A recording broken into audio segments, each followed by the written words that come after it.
Okay, we'll call to order tonight's regular meeting of the Board of Commissioners, June 27th, 2017. It is now 6:30. If you would, please all rise and join us in the Pledge of Allegiance. Pledge allegiance to the flag of the United States of America and to the republic for which it stands, one nation, under God, indivisible, with liberty and justice for all. Please remain standing for a moment of silence.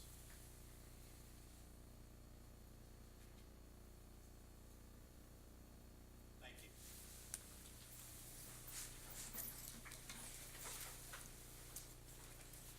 We have one slight amendment to the agenda. We have a closed session topic to receive legal advice regarding a zoning matter to add. But beyond that, that's the only amendment unless anybody else have any amendments to the agenda. If not, I'll entertain a motion to adopt the amended agenda. So moved. Motion from Commissioner Fitzgerald. All those in favor signify by saying aye. Aye. Thank you. Public comments. Ms. Pat Kiddo.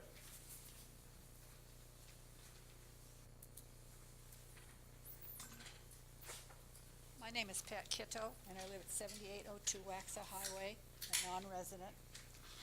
I would like to speak about the new flags. Oh, let me go back a bit. I noticed that your sign outside still has the HAW on it. That the sandwich board out there still says the HAW. So when the new town flags were being designed, the bike depot was asked for a picture to be put on one of the flags. When the picture was submitted, they were told that another shop, not in Waxhaw, had been chosen, and when that flag was, when the flag was printed with the other bike store's tag, NCVELO, it was placed in front of the bike depot on their pole. This just doesn't make sense. Do you realize how many bikers come to Waxhaw each weekend, and that they all spend money here? Plus, they eat here. What this town needs is tact. Number one, transparency. Number two, accountability. Number three, communication. Number four, and try to build trust. There is no longer trust in the town. Okay, number two, we have given in to dream chasers. Why are they allowed to have a food truck parked on the street all week, 2 weeks, and they were allowed 3 weeks ago to put a sign out at the road and no one took it down? We have many good restaurants, and some are really hurting but are smart enough not to complain because they know what will happen. Waxhaw is becoming known as the place to drink. Is this what the town wants to be known for? Okay, number three, and the most important. With the leaf dump, you have defiled and ruined our section of Highway 75. How many more really nice roads will you ruin? How much closer to Hermitage Place will you go? Of course, it's not in your neighborhood. I'm not speaking for myself, but for the generations to follow me. Very poor planning and much more to come. A school, a museum, and a housing development with a leaf dump right in the middle. Thank you for listening, but I doubt that you heard me. Thank you, Pat. Joyce Blythe?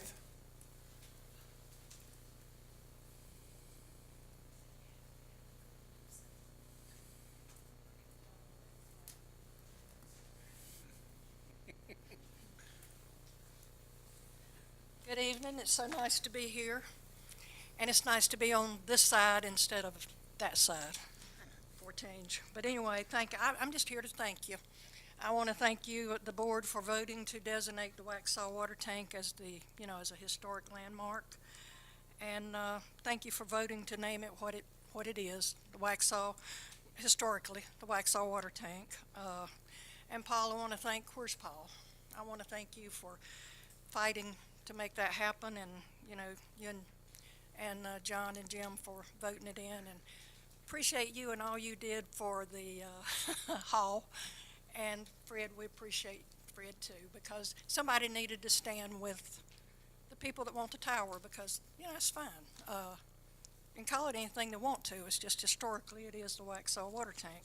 I moved here when I was 6 years old, 1947, and lived upstairs over near the barber shop over what was then Duke Power. And I looked out my back door at the water tank, and I had friends that lived in the old McDonald house for a number of years, And so we played under the water tank and on the water tank and climbed on the water tank. And, it was what it was. It was the water tank.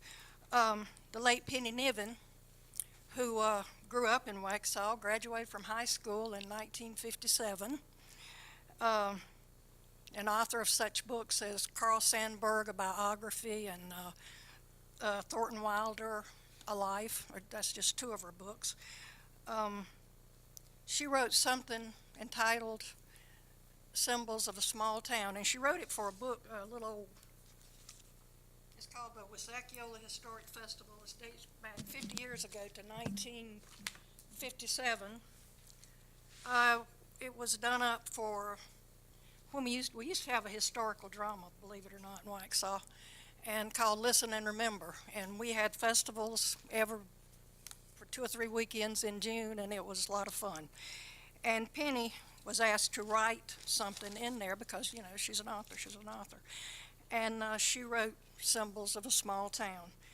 And in that, I just want to read something that she wrote, just an excerpt from it, if I can get to it.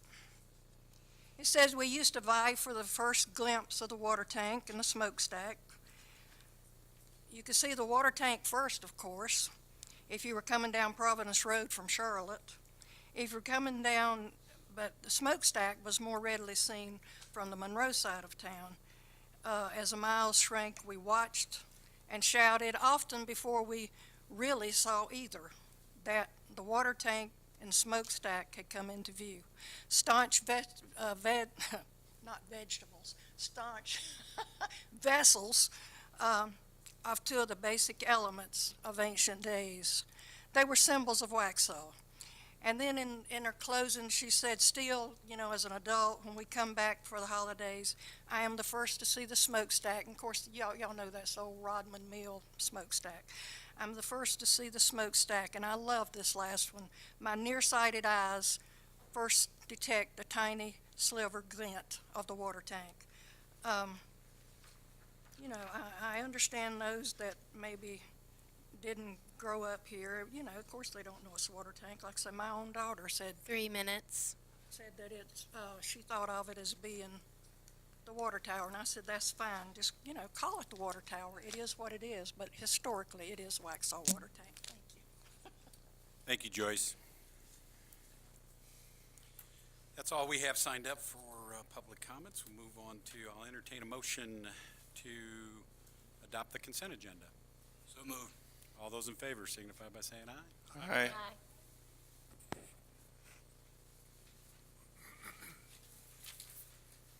Next up, kind of a recap of the year. Do we have the clicker?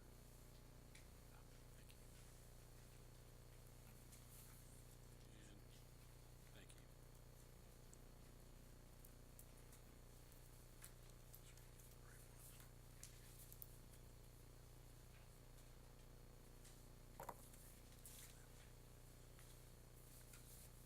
One of the nice things that the budget process does is it gives us a chance to not only plan for the future, but pause and take a step back and hold ourselves accountable and transparent to the past. And it's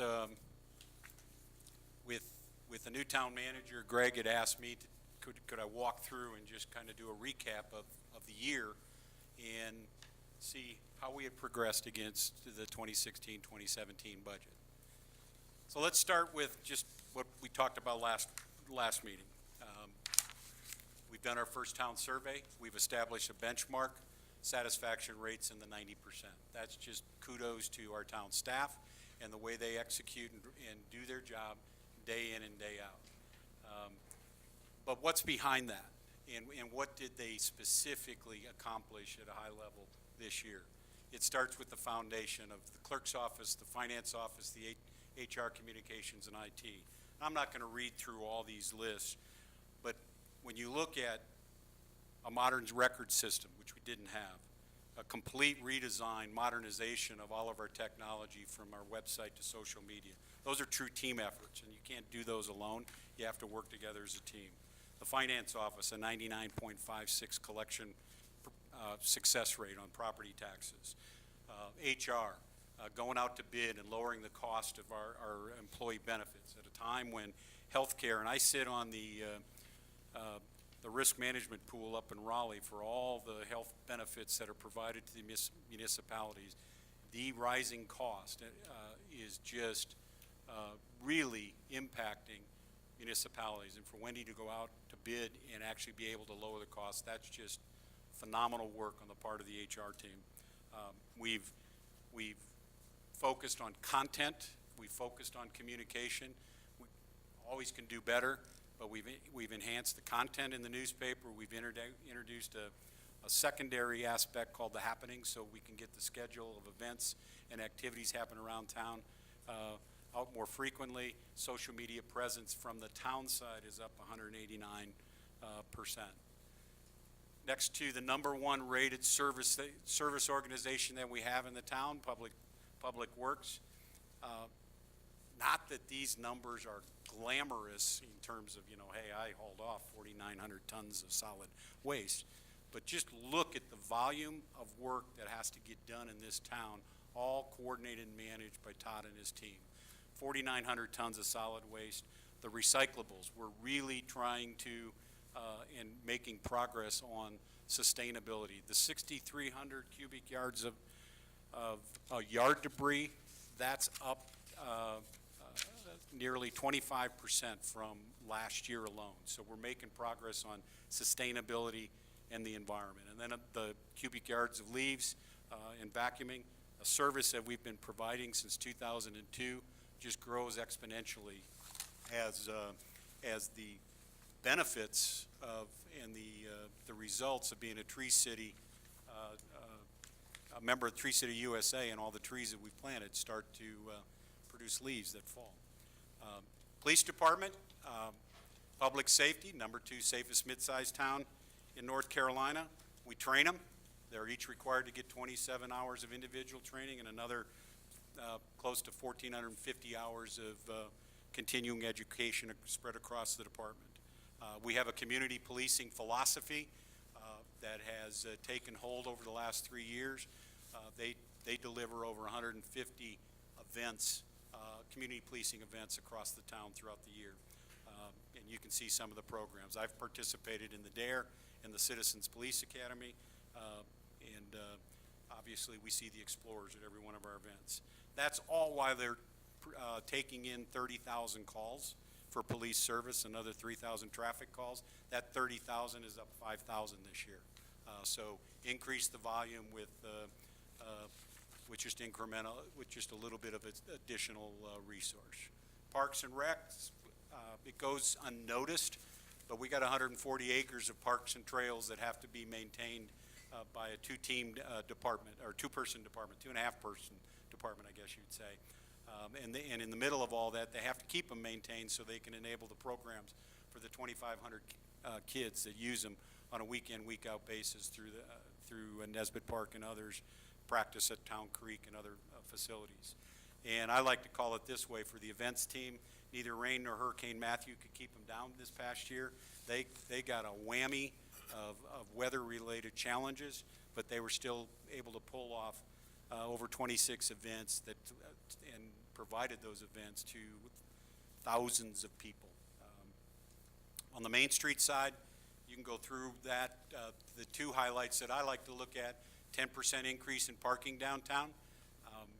We just have to encourage people to park and walk a block to get to their location. And then just recently, $235,224 community development block grant that we were awarded. That's through the hard work of Kurt White. That's not a matching grant. That's money that's coming our way to make some improvements on the sidewalks in some of the neediest areas when it comes to sidewalks. We've had, along with that, some private development. The private sector's invested $22 million in downtown through the Millview, Cotton Mill Flats, et cetera. And it's 15 new businesses, 50 new jobs, 60 plus new apartments. And rumor has it, whatever the name of the donut place is going to open this weekend. I go by there and check their fryer out on a daily basis. It just hasn't occurred yet, but they're going to open this weekend, as is the deli, in time both of them be open for the 4th of July festivities. So that's good news. The biggest thing in last year's budget, though, we called it out. It's time that we put in place some much-needed controls that you can read it. That's a comprehensive growth management system. That's not a reflection on anybody not doing their job in the past. It's just a reality of when you go from 2,000 people and grow to where we are today, you better have the systems that can support it, and we uncovered that we didn't have those, and we needed to work on those and work on them quickly. And this all falls under Dennis's leadership in the development services, and we asked him to do a lot. First thing we asked him to do was put the first growth management system program in place, and if you look at what I call the fine print, all those things had to be modernized. True budgeting, transportation, traffic impact analysis, erosion and sedimentation control, and everything in between. That's just basically going and putting in place the process, the procedures, the standards to make sure we're protecting the town of Waxhaw. To do that, you have to have some people in place to support that. And so we made some necessary changes to his organization and established an engineering department, first ever code enforcement department, we've implemented that. We've hired a chief building inspector as we were hit with retirement there, and a partnership with the Waxhaw Volunteer Fire Department to ensure we made a commitment as a town that we would do fire inspections. Well, you better insure it, and you need a fire marshal to do that, and so we established that partnership to make sure the town remains safe from a fire safety standpoint. We also made some significant progress on transportation. I know when you get out on 16 at 8 o'clock in the morning when school's in session, it sure doesn't seem like it, but we have made some significant progress. So first and foremost, in the fall of 2015, we had to align Waxhaw's local transportation priorities with the Regional Transportation Organization. The Regional Transportation Organization is the funding arm as declared by state statute. If we want money, unless we want to do it on our own, we have to be a part of that organization. And we were not as active, we weren't really active in that organization, both from a policy level and a technical level. We did it. We also spent an additional $30,000 to have our roads reanalyzed from a traffic impact and count perspective primarily, so we could resubmit all of our roads as part of the process for getting some funds. At that point in time, when we looked at it, Highway 16 was going to be taken off the list. Waxhaw Parkway was going to be taken off the list. Imagine that. We were facing having to fund that on our own. We've had some success with that. In being a part of and being an active member, both on the technical side, which Dennis represents, and on the policy side, which I represent, in working with that organization. We've received $1.1 million in grant funding for the downtown sidewalk improvements. We've been awarded, as of last Wednesday, CRTPO grant funding to address the Gray-Byram Highway 16 intersection realignment project. We have to figure out how we're going to apply that, and that's not to say we're going to go out and start digging any real soon, but the fact that they realize that as a public safety issue and allocated in a matching grant process $3.2 million. And then, assuming all goes well in August, I'll have the opportunity to vote on and gain approval and commitment of funding for Highway 16. Not chump change. $68 million will be committed at that time over a long period of time, albeit we're moving at DOT light speed, not our light speed, but nonetheless, we won't have to go and fight for the funding. We'll have to go fight for right-of-ways and things like that, which take time and energy and staff and resources, et cetera. The point of all that is we're making some significant progress in the area of transportation through the excellent work of the development services team in the engineering department. And then Waxhaw Parkway, we got a lot of work to do there. And as in terms of the railroad crossings, we have even more work to do there, but we made some progress, and I'll give you an update on that when we get to the report side. Why are we doing it? Okay, yesterday the census numbers came in for 2016. Unique year for North Carolina, single largest year of growth for the state since 2010, as well as 124 of the 553 municipalities. We're growing faster than the national average, and 6 months ago it was 68% of the population growth was in the two regions. They've revised that. It's now 72%, evenly split between the Charlotte region and the Raleigh region. Phenomenal growth in those two, phenomenal strains on the infrastructure systems that come with it. What's that mean for Waxhaw? Our revised 2016 numbers as of July 1st, population of 14,194. If you use the scientific method that Todd employs, which is take the number of garbage bins and multiply by 3.4, where our population is somewhere in the neighborhood right now of 17,000 if you use that. So even over the course of 1 year, we've added roughly 3,000 people compared to the census. Phenomenal growth rate. It's what we asked for in 2003 and et cetera when we built the plans that we have.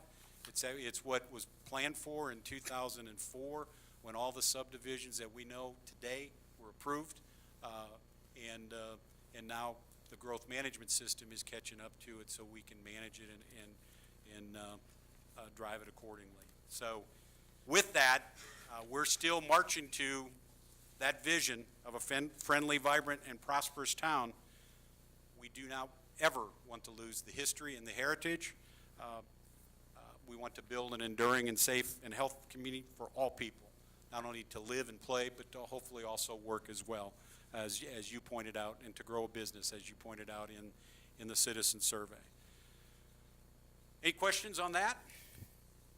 So more than anything, thank you, staff, for your accountability to what we asked you to do last year.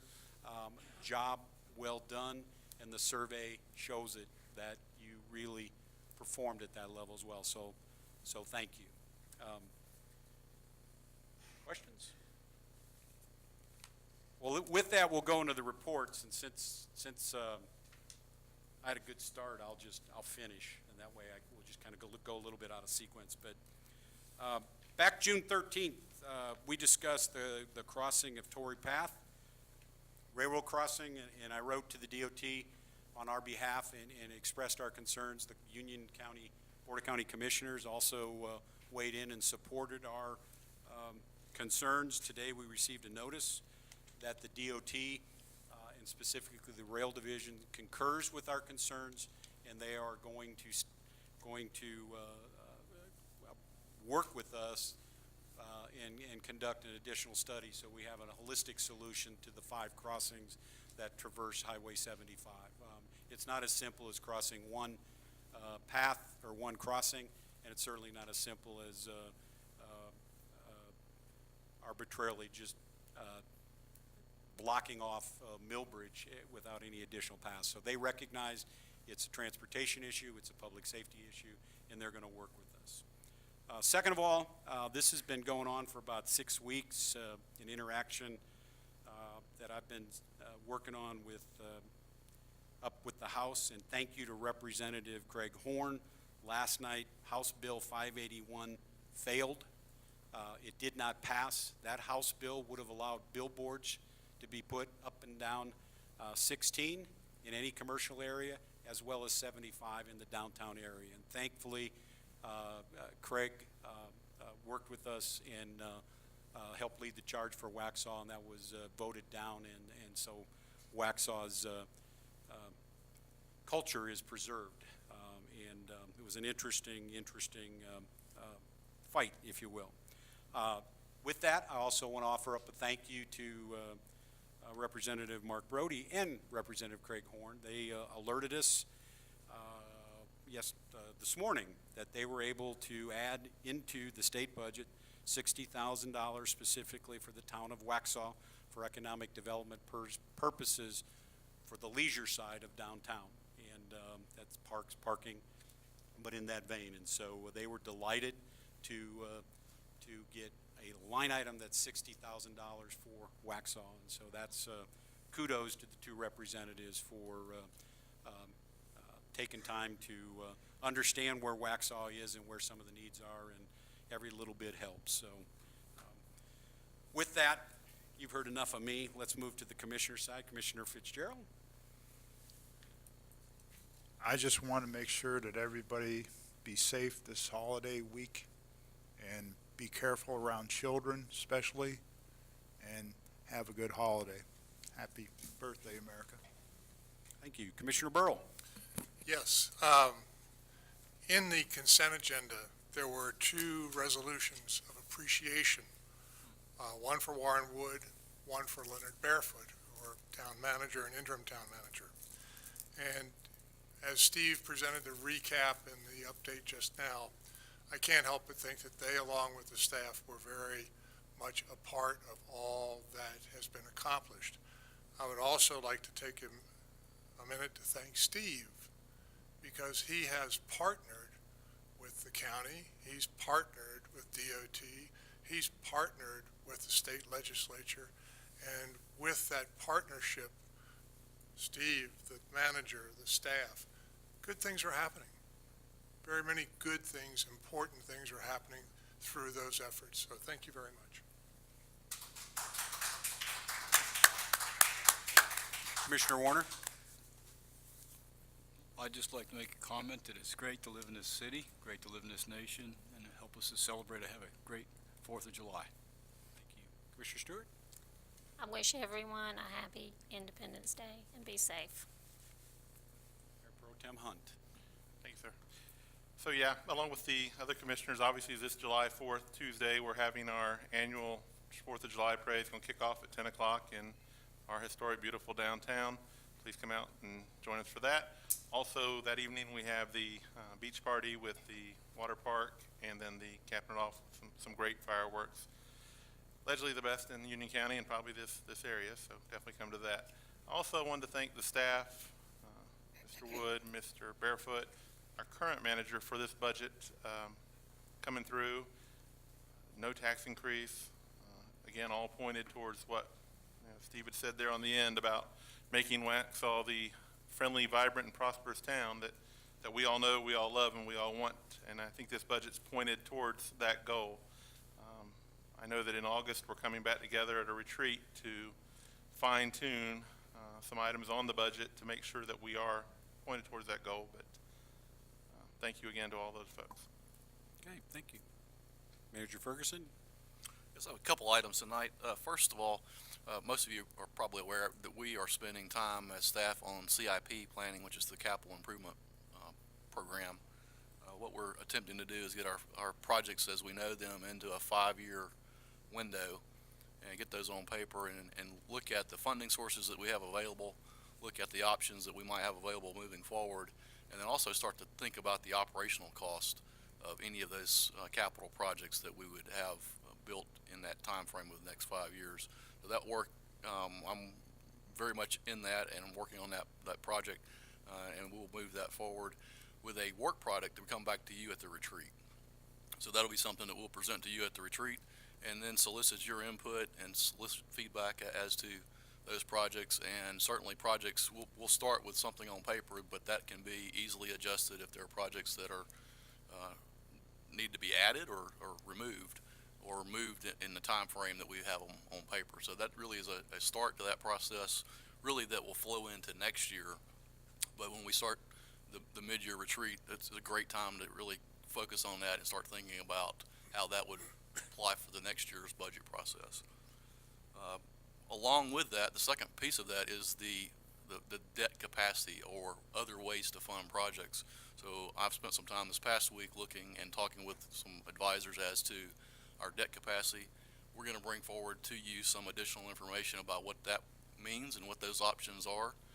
Also what those options might be in the short term versus the longer term. So in a 1 or 2 year window versus a 3 to 5 year window, what those options might look like.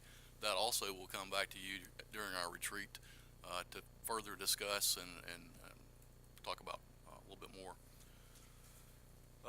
The staff is going to be part of that process, and so there will be an internal staff meeting in July that will really prep us all for that and get ready for that July or August interaction.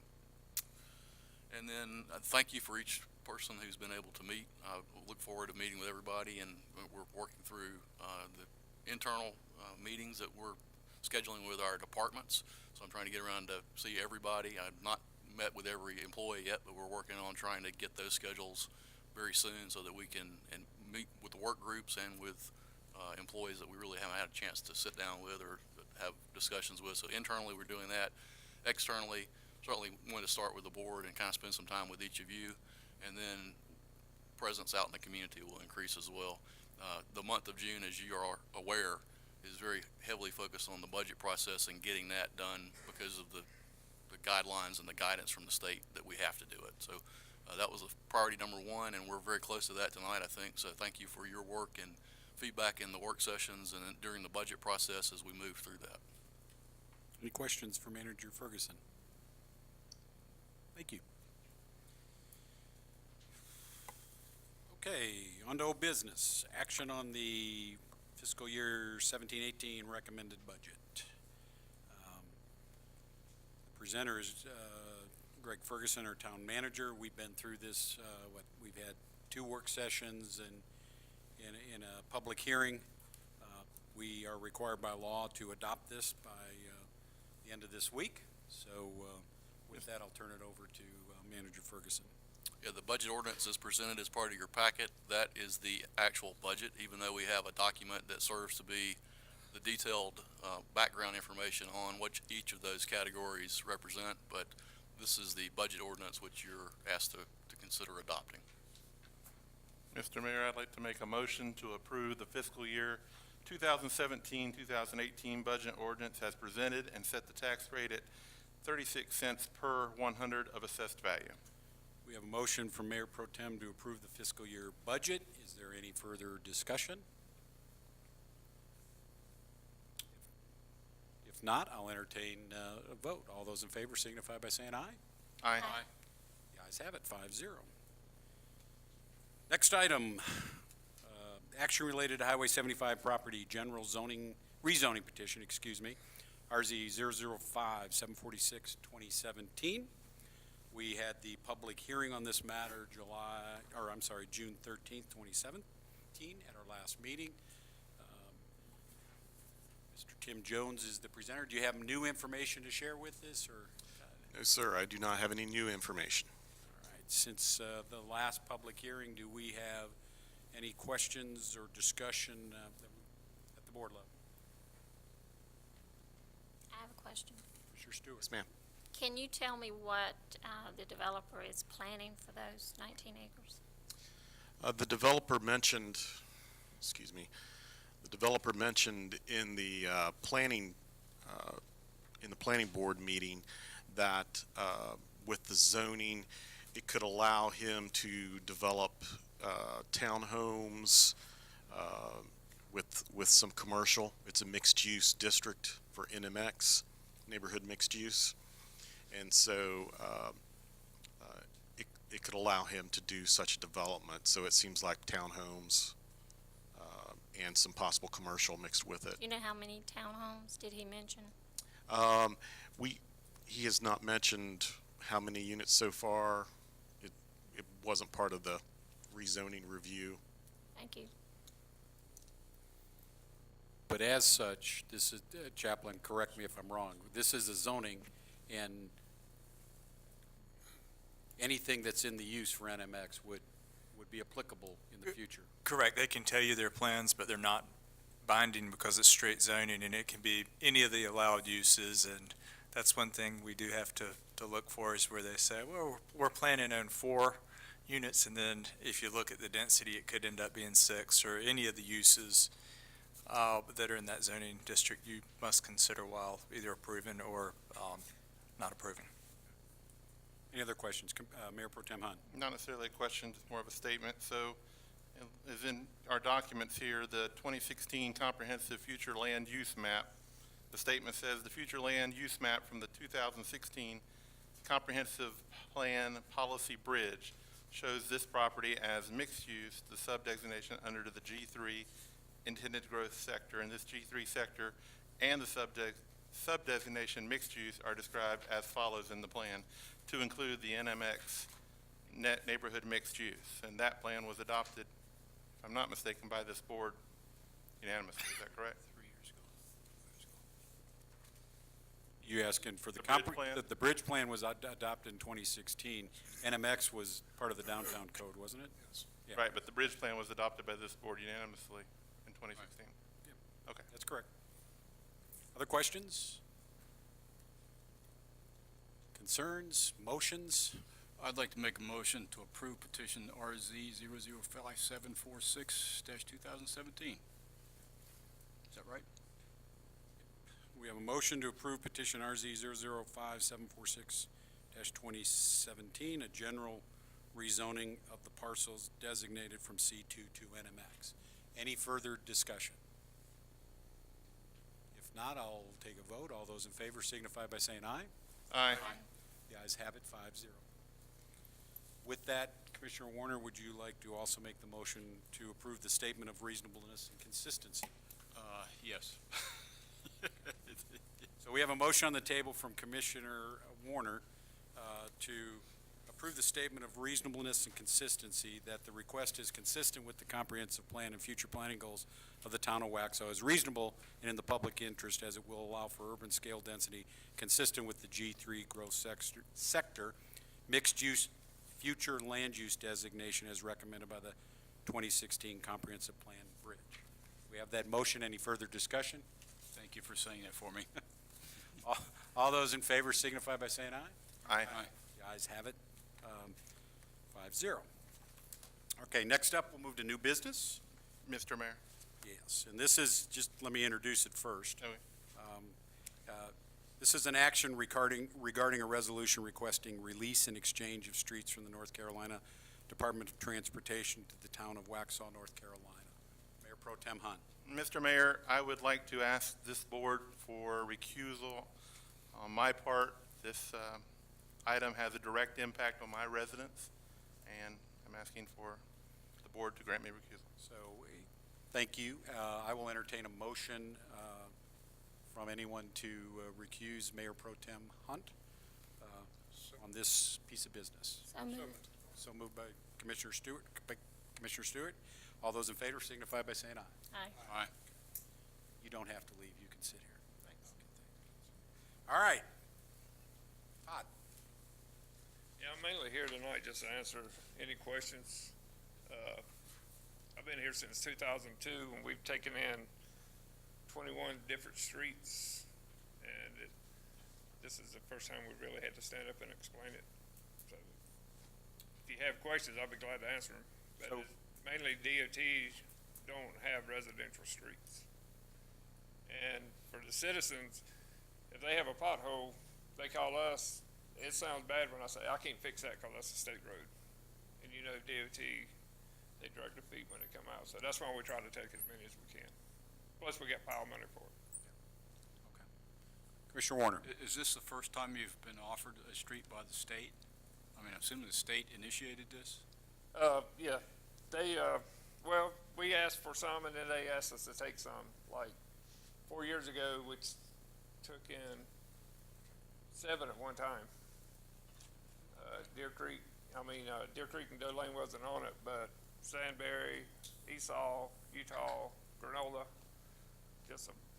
I got a list of them. We've taken in like 20 since I've been here. And I also understand like South Providence Street is a state highway. Yeah, And that's on our list next. We talking to them about, McCain and, South Providence to take it over. West North Main Street, we're looking at that to take over. We already taken over North Providence since I've been here. And, White Mill,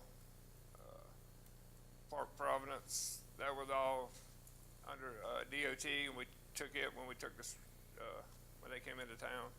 Magnolia Ridge, we took them. It's just, every street in Waxhaw probably was owned one time either by the state or by the county. The county don't do streets anymore, so the state took over the county streets.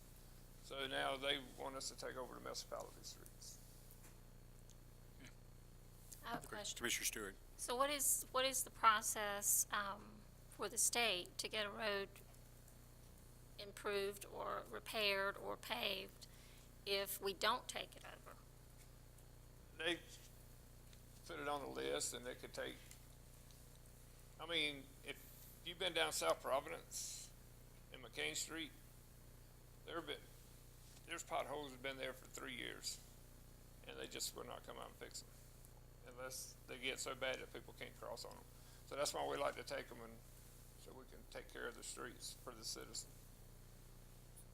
So in Unless we answer get to your money for it. question, the process was really defined in 2012, 2013, when the legislature put in place the STI process for funding. And so you have state or divisional roads, interstate roads, you have regional roads, which like our Highway 16, and we go compete for them, and they get scored in terms of a rating system, in terms of allocation of money across the region. Each region, I think there's 15 of them, are basically treated the same. They don't look at it from a population or standpoint or anything. They allocate on an equal basis to keep politics and gamesmanship out of it, and then everything else falls underneath this regional, in the DOT division. How do they prioritize all their roads? And so I'll take it out of Waxhaw. Marvin right now is going through the same process. All of their roads, because they didn't participate in the Powell bill, in their subdivisions, those that have been built for 20 years are suffering. They need enhancements, and they're so far down on the list because you have things like Newtown and a roundabout at the at Marvin Road, et cetera, that all bubble up to it. DOT's in a position where they're 50 billion short on road funding. The chances of a residential area getting money, slim and none. The strategy that they're using, what the state legislature is doing, is pushing money to the Powell bill. We put this in the Powell bill, and then we get funding for it from that moment on, and then we add to it the fact that Dennis and team have put into place a street prioritization repair bill that will allow them to track how well that is maintained, when it's needed, et cetera. And so I'm guessing your philosophy, although we haven't talked, is let's get it in here, let's start accumulating the money and put it in the system so it gets repaired at the right time. Right. Fair enough? I mean, okay. I don't know if that answered your question, but that's. It did, but I'm not through. Yeah. Is there a coordination capability between the state and the town if something needs to be paved immediately for us to pave it and then have a reimbursement from the state? I can answer that. They do have a statutory provision for areas that the municipalities want to enhance that are still state roads, and you have to go through and get an agreement approved through DOT. But I think that's generally when you're going to improve the sidewalks or do things above the normal transportation, or you want it at a higher level because it's in a crucial area to the town, but it's not for general maintenance as much. But with that, they'll have an agreement and can reimburse the town. But I think that's a lot more involved process, and it's generally not for the streets that are state streets, but really residential streets. Those they're trying to move out of their system and get into the municipalities, and then have the municipalities fix those with the Powell bill. So it can happen, but it's generally not for the transportation aspect, for the enhancements, nicer lights, nicer sidewalks, or other things associated with the roads. And my understanding is it's a rather lengthy approval process. I'm sure it would have If you a- ask the town, city town of Marvin, in terms of how they've tried to go after getting some of their roads within their subdivisions, basically, the state's gone to a scoring system on the road. They tried to make it analytical. And they look at this subdivision, how does that score and impact traffic versus traffic on other higher roads, and these things just fall to the bottom. And it's a move that they've been very open about, and it's not that gradual anymore, where they're moving more and more of the roads that are in the municipality to the municipality and lobbying the State House to put the money into the Powell bill and let the municipalities manage it. Todd, did you say that West North Main is Yeah, we look at in, it. or not? I thought that was, I was under the impression that was already taken over by the town. We went to, it is and it's not. It's gonna be ours when we get ready to start working on it. Right now with the grant, downtown grant, we decided to put it on hold for right now. The grant that Kurt's working on. And then it's still in place for us to get it. Right, but it's just, with the grant, we kinda slowing down a little bit to make sure it's done right. Okay, thank you. Other questions? Yes. Two things. One is, this is more of a statement than a question. I know in our neighborhood, in Quellen, and other larger, newer neighborhoods, the town takes care of the roads after they're accepted. In a neighborhood like Deer Creek, Doe Lane, the people there pay the same tax rate that we pay, yet it seems to me that it's somewhat inequitable that they have not had the ability to have their roads kept up the way my neighborhood could, or, Quellen could, or Lawson, or Millbridge. So I just think that there's a question of equity involved. The only other question I would ask you is, how many roads are left besides West North Main? We have a lot of roads left, or are we closing in on this? 5 counting Deer Creek and Doe Lane. Okay.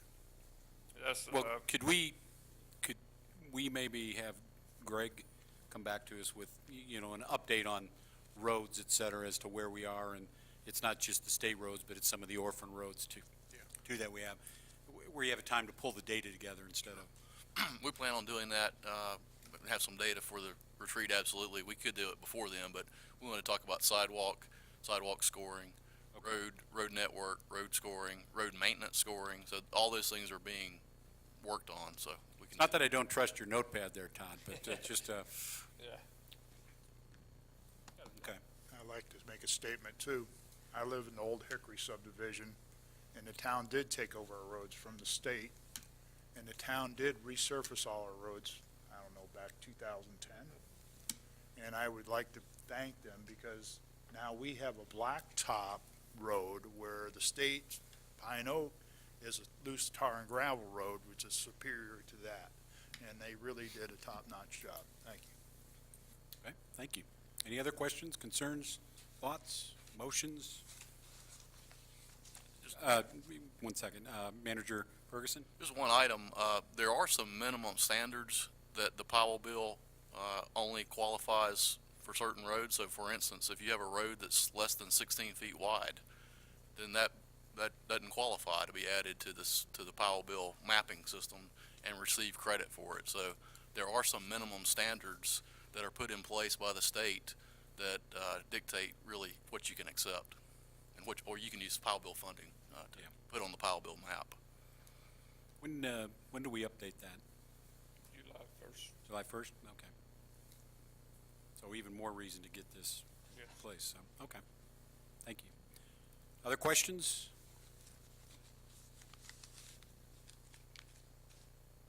Motions? Make a motion to approve accepting these two streets from the state, both, was it Deer Creek and Doe Lane?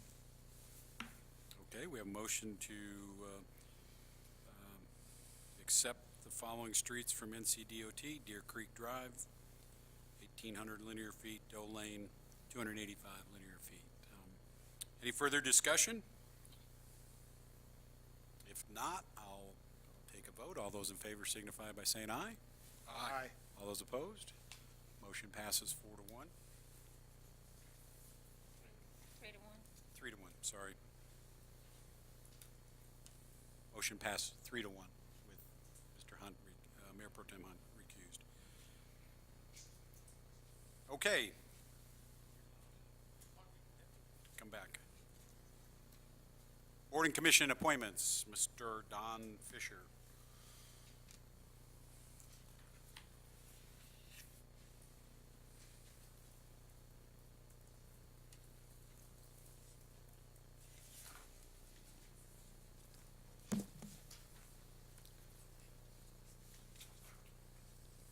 Good evening, Mr. Mayor.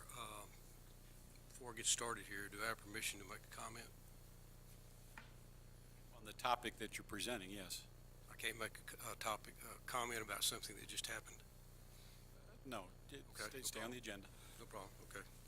I'll handle that at another time. You have before you the recommendations from our June 12th OAB meeting on filling the open spots. 2 spots out of 5 were filled, and the reason being you have 3 that come up on 9/30 of 17. And the feeling is to fill it now and then have people reapply, another application, et cetera, too close geographically. So I appreciate the opportunity to be in front of you, Commissioners, Manager Ferguson, Council Chaplain Spencer, and Melody Schuler, Town Clerk. And I must say that thanks to Melody and to Kathy Queen, they've done an outstanding job helping us be prepared tonight to bring this to you. The first recommendation is the Main Street Advisory Board with a term expiration of 9/30/18, and we're recommending that the board consider and vote positively on Kenneth Posco. Kenneth is one of the owners. He and his wife own Provisions, and he's a culinary chef, highly trained, etc. And he has been interviewed, his application vetted. Kurt is aware of this, and he thanks Kurt White, our downtown manager, and he firmly believes Kenneth would be a good addition to this particular committee. The other recommendation we're making to you on 9/30/18 is for the Park and Cultural Recreation Department. Again, this particular, 9/30/19, this particular person, Mark Momsen, is recommended to you. He was interviewed. Again, the application's all vetted, and we had brought him a few months back, but we were told to not fill those positions, or asked not to fill those positions until y'all had some things to discuss with the Parks and Rec Board, and time is now for us to consider his recommendation from our board. Mark is a civil engineer, sat down and visited with our new Parks Director. She firmly believes that a civil engineer on this park board would help with the work that's got to be done going forward. She's accustomed to something like that in her previous job. And so with that, we are putting these 2 people before you and asking for you to affirm their nomination and get them on the boards and working as quick as possible. I'll answer any questions. Thank you. Any questions for Mr. Fisher? Mayor, may I make a note? When Mr. Fisher was speaking, he thanked Kathy Queen. It should have been Kelly Southworth. I'm sorry, I apologize. Thank you. It's my fault. Thanks for correcting that. Duly noted. Any questions for Mr. Fisher? If not, I'll entertain a motion to approve the slate of candidates. Mr. Kenneth Posco for the Main Street Advisory Board and Mark Momsen for the Parks PCR Board. They sound like excellent candidates, and I'd like to make such motion. We have a motion from Commissioner Warner. Any follow-on discussion?